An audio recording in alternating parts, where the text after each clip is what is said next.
O New York Times, é o maior jornal dos Estados Unidos, publicou um artigo questionando o Supremo Tribunal Federal. Reportagem no Jornal da Manhã de Vitor Hugo Salina.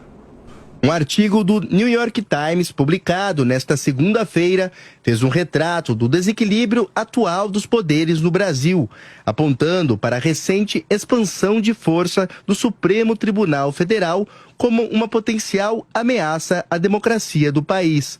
O título escolhido pelo jornal norte-americano é um questionamento, abro aspas, para defender a democracia. A Suprema Corte do Brasil está indo longe demais, fecho aspas.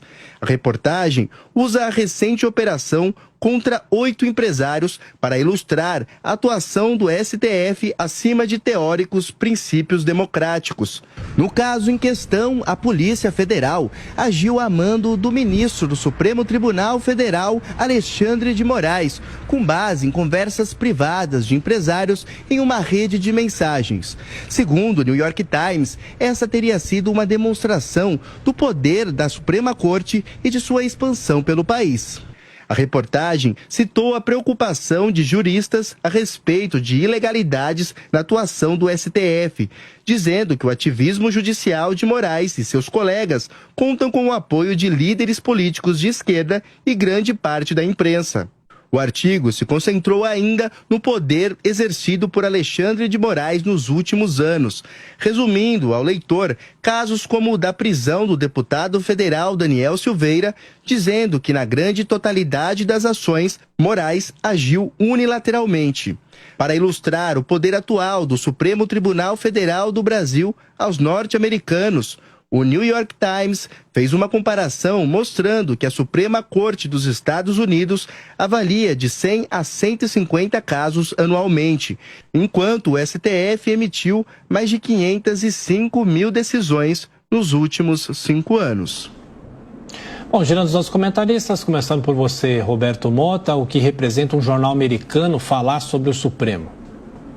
É muito pouco, muito tarde, Tiago, mas não deixa de ser um evento digno de nota, porque, em geral, a mídia estrangeira tem sido totalmente cega em relação ao que acontece no Brasil. Ela não só se recusa a enxergar a realidade, como aconteceram episódios em que a mídia estrangeira inverteu o que acontece aqui. Há 2 semanas atrás saiu um artigo na revista The Economist, que é uma obra-prima de desinformação. Olha, eu sou leitor da The Economist há mais de 20 anos. Resolvi parar de ler a revista. Saiu um artigo também numa revista chamada The Lancet, uma revista médica, uma revista especializada em pesquisas científicas. Colocou lá um artigo totalmente político, fazendo campanha para um candidato à presidência da República. E isso não é só com a mídia estrangeira, a gente tem que fazer justiça. A mídia nacional também entrou nessa dança, com poucas exceções, como a Jovem Pan. O que vem acontecendo no Brasil desde 2020, como finalmente reconheceu o New York Times, não tem precedentes na história. E chamar isso de desequilíbrio de poder é um eufemismo. O que está acontecendo é uma invasão em cima de 2 poderes por parte de um poder. As consequências disso estão à vista de todo mundo. E a última delas, que o New York Times menciona, é a criação do crime de publicar figurinha em grupo de WhatsApp.